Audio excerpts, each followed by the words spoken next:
All eyes are on India. Prime Minister Narendra Modi heading to Russia right now. He's en route for the BRICS summit, where Russia is the host presently. But it is as much about India's role in the new alliances that are forging presently. Why this BRICS summit is very crucial, remember, that it is happening in Kazan, which means that at a time when the war is on, and the meeting is likely to take place, a bilateral one between Prime Minister Modi and President Putin, pressing global matters, and then a meeting also likely with Iran's new president, Massoud Pashkin. This is interesting, remember, these are new nations coming in to the BRICS alliance. And before departing, there was a statement that had come in from Prime Minister Narendra Modi emphasizing the importance of BRICS, stating that India values the platform for global cooperation and its growing relevance as BRICS, calling the group's expansion beneficial for the global community, and of course about special ties between Prime Minister Modi, Vladimir Putin, India and Russia. Remember, there's a war going on between Russia and Ukraine, and India is friends with both countries, while there are disturbances and conflict in the Middle East as well. Amid all of this, will there be a bilateral between Xi Jinping and PM Modi after the talks over LAC? India Today's managing editor Gaurav Sawant is on the ground in Russia, and he interacted with the Indian ambassador in the country. Let's listen into that. Ambassador, what do we expect from the Prime Minister's visit? What's top on his agenda? Prime Minister's visit is taking place for participation in the 16th BRICS summit, and there are a number of issues that BRICS is handling today. Economic development, furthering economic cooperation between the member states, in cooperation for reforming the global institutions, including the Security Council, giving greater voice to the global South, handling climate change.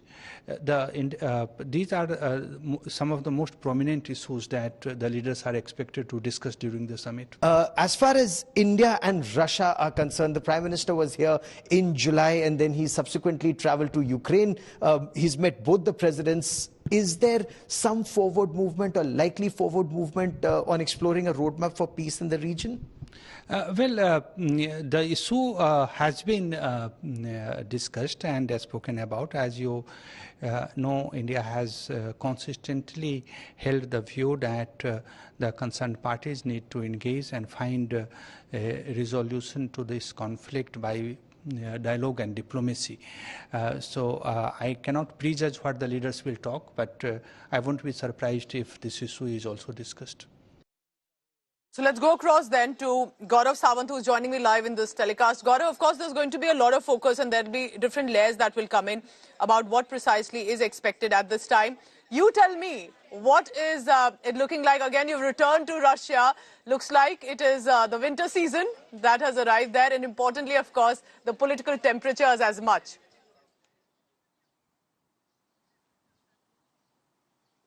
Pooja, good morning. It's 6:40 in the morning here in Kazan in Russia, and this is one place where India is opening a consulate. Apart from our embassy in Moscow, there are two new consulates that come up. One's here in Kazan, where I am, the capital of Tatarstan, and the other in Vladivostok. So, that just shows the close bond India has with this country. There are three very crucial bilaterals that are on the cards. The Prime Minister has him planned for Moscow, for Russia. He'll be landing in Kazan in about 6.5 hours from now. That's the distance. Now, the moment he lands, he has a series of meetings that are scheduled in his 2-day agenda. It's a 3-day BRICS summit. So, he's likely to meet the Russian President Vladimir Putin. Very crucial bilateral talks, multilateral talks. In the bilaterals, the question that I'd put also to India's Ambassador Vinay Kumar was whether Ukraine is high on the agenda. And from what I've been told by my sources in the government, the world is looking at this conversation that the Prime Minister had first in July with the Russian President, then with the Ukrainian President, a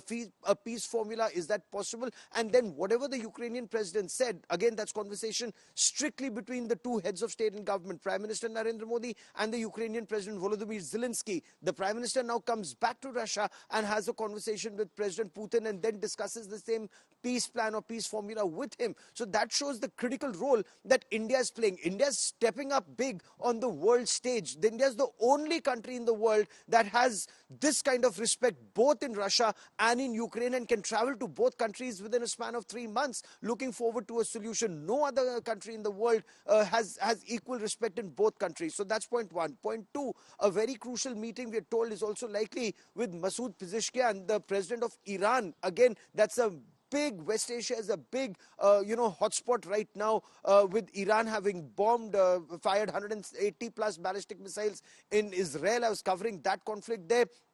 Will Israel strike back? Is there a peace formula that's workable even there? The Prime Minister is likely to play a very critical role. And then, of course, India leads by example. You can't talk about world peace when you have conflict in your own neighborhood. And India stood really firm. The naysayers who said that China's given India a bloody nose in Ladakh and Arunachal Pradesh. 4 years down the line, the situation is just the opposite. India stuck to its guns diplomatically and militarily and strategically.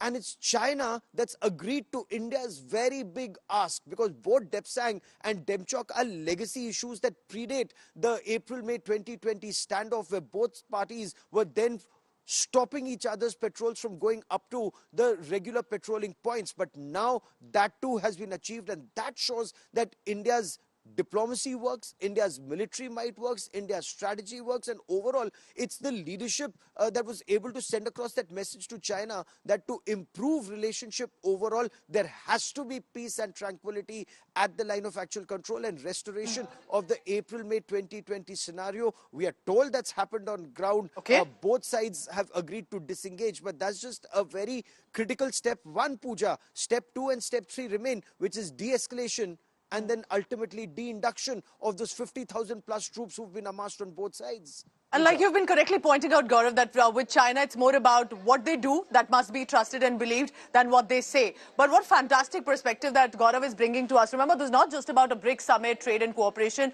political alliances. And without Western powers, what kind of a global South alliance can this become as expansion is taking place?